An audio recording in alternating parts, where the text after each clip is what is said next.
Halo anak-anak, Assalamualaikum warahmatullahi wabarakatuh. Sebelum kita memulai pembelajaran hari ini, lebih baik kita berdoa terlebih dahulu. Berdoa, mulai.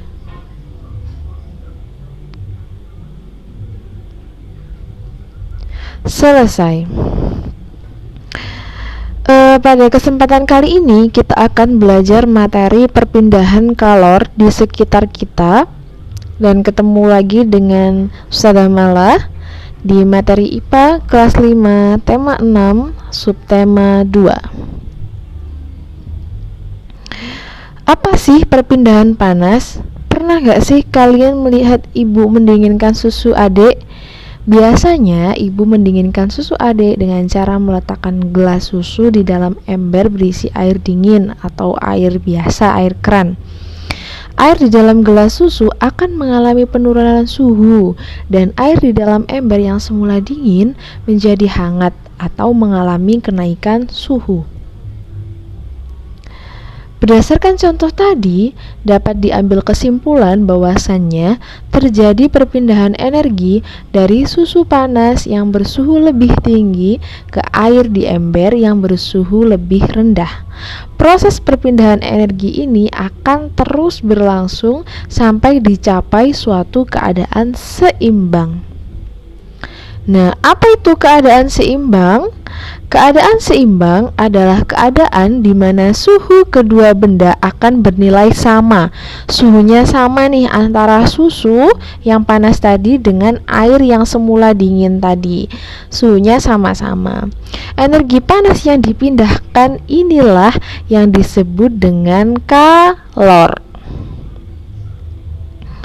Jadi, kalor adalah energi yang berpindah dari suatu tempat ke tempat lain karena adanya perbedaan suhu. Nah, ada 3 cara perpindahan panas. Yang pertama dengan cara konduksi, yang kedua dengan cara konveksi, yang ketiga dengan cara radiasi. Yang pertama akan kita bahas adalah perpindahan panas secara konduksi. Perpindahan panas konduksi adalah perpindahan kalor dari daerah bersuhu tinggi ke daerah bersuhu rendah melalui medium yang bersinggungan secara langsung atau perpindahan kalor tanpa memindahkan zat atau perantaranya. Perhatikan pada gambar. Di sini ada bunsen yang dinyalakan api, kemudian ada besi.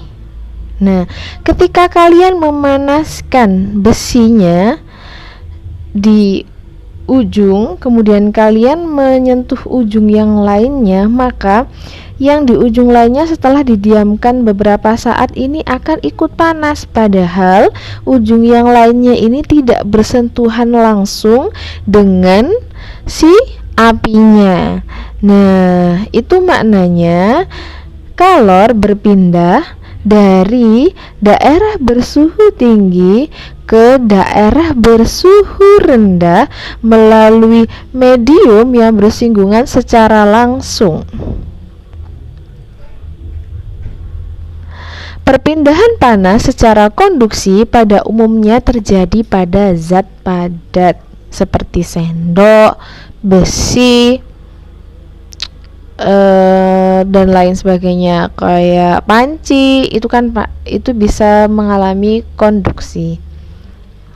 Berdasarkan definisinya, konduksi dapat berlangsung pada zat padat, cair, dan gas. Namun, besar laju kalor yang berpindah secara konduksi melewati ketiga zat ini tidak sama. Selanjutnya, perpindahan panas secara konveksi. Perpindahan panas secara konveksi berlangsung pada zat cair dan zat gas. Perpindahan panas secara konveksi adalah perpindahan panas disertai zat perantara. Perpindahan panas secara konveksi sebenarnya merupakan proses perpindahan energi gabungan antara konduksi panas, gerakan pencampuran, dan penyimpanan energi.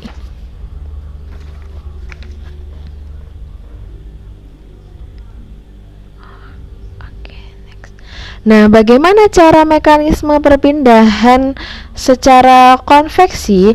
Yang pertama, kalor mengalir secara konduksi dari permukaan zat padat, ini kan zat padat, panci adalah zat padat, ke partikel fluida, pada gambar adalah air.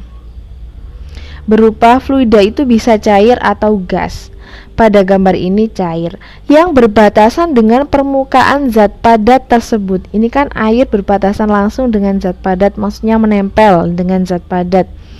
Kalor yang diterima fluida atau cairan yang digambar ini menaikkan suhu partikel air. Kemudian tahap yang ketiga, partikel air yang ada di gambar yang bersuhu tinggi, ini yang di bawah ini kan bersuhu lebih tinggi, bergerak ke daerah yang suhunya rendah. Kemana? Ke atas, karena air pada bagian atas bersuhu lebih rendah, bercampur dan melepaskan sebagian kalor yang dimilikinya. Jadi, konveksi adalah, pengertian lainnya, perpindahan kalor dari satu bagian fluida ke bagian fluida yang lain yang diikuti oleh pergerakan fluida tersebut. Bisa kalian lihat pada saat kalian memasak air, maka air itu, kalau bahasanya belebek-belebek ya, itu sebenarnya air itu berputar dari atas, dari bawah dia berputar ke atas, kemudian yang bagian atas dia berputar ke bawah, begitu seterusnya.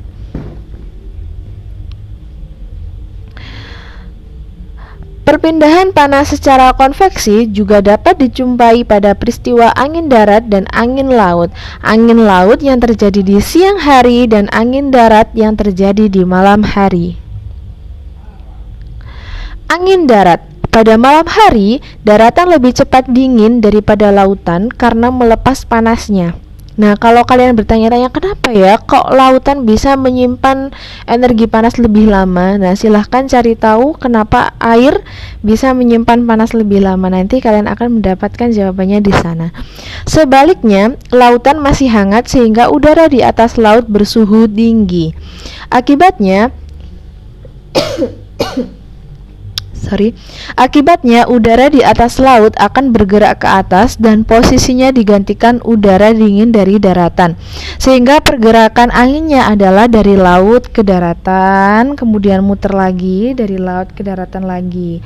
Oleh karena itu, peristiwa konveksi angin darat ini dimanfaatkan oleh nelayan untuk pergi melaut dari darat ke lautan kan anginnya, sehingga layarnya si nelayan ini akan terbawa angin dari darat menuju ke lautan lepas. Kemudian angin laut terjadi pada siang hari. Kenapa kok bisa terjadi angin laut? Karena daratan lebih cepat panas daripada lautan karena menerima panas dari matahari. Akibatnya udara di atas daratan akan bergerak ke atas dan posisinya digantikan udara dingin dari lautan. Fenomena alam ini dimanfaatkan para nelayan untuk kembali lagi ke darat dari laut karena malam harinya mereka berangkat melaut, kemudian siang harinya mereka kembali ke daratan dengan bantuan angin laut. Nah, selanjutnya perpindahan panas secara radiasi atau pancaran. Benda yang dibiarkan di bawah terik matahari beberapa saat pasti akan mengalami panas atau suhunya meningkat. Mengapa suhu benda bertambah? Benda di permukaan bumi dapat menerima kalor dari matahari meskipun terdapat ruang hampa antara bumi dan matahari, ruang hampa udara. Nah, proses perpindahan kalor dari matahari ke bumi tanpa zat perantara ini dinamakan perpindahan kalor secara radiasi atau pancaran. Pada gambar ini, perhatikan kursornya, ini adalah perpindahan panas secara radiasi tanpa perantara. Kalian tahu apa sebabnya orang kalau pergi ke pantai memakai baju putih atau baju cerah, dan orang yang tinggal di pegunungan seperti kayak Bromo itu cenderung memakai baju yang berwarna gelap? Tahu nggak sih apa alasannya? Nah, salah satu alasannya adalah dikarenakan permukaan yang berwarna hitam dan kusam merupakan penyerap dan pemancar kalor yang lebih baik dibandingkan permukaan yang putih. Jadi, kalau kalian ke pantai yang panas-panas memakai baju hitam, kalian akan merasa lebih gerah atau lebih panas karena baju kalian itu menyerap kalor lebih banyak. Oke. It's enough for today. Demikian penjelasan dari Ustazah. Apabila ada pertanyaan, silahkan ditanyakan di kolom komentar, atau bisa kalian bawa pribadi ke Ustazah, Ustadz atau Ustazah. Mohon ditanyakan apabila ada kesulitan. Dan tugas pada hari ini adalah mengerjakan penilaian akhir subtema 2 pada mata pelajaran IPA poin A dan poin B di buku tulis. Di buku tulis ya, jangan lupa dikasih nama. Pada bagian di bawahnya silahkan ditulis nama, hobi, dan cita-cita. Ingat ya, di buku tulis sambil ditambahkan nama, hobi, dan cita-cita. Demikian penjelasan Ustazah hari ini. Apabila ada salah-salah kata atau kata yang kurang berkenan, Ustazah mohon maaf yang sebesar-besarnya. Tetap semangat, sehat, dan bahagia. Ustazah akhiri, assalamualaikum warahmatullahi wabarakatuh. Bye-bye.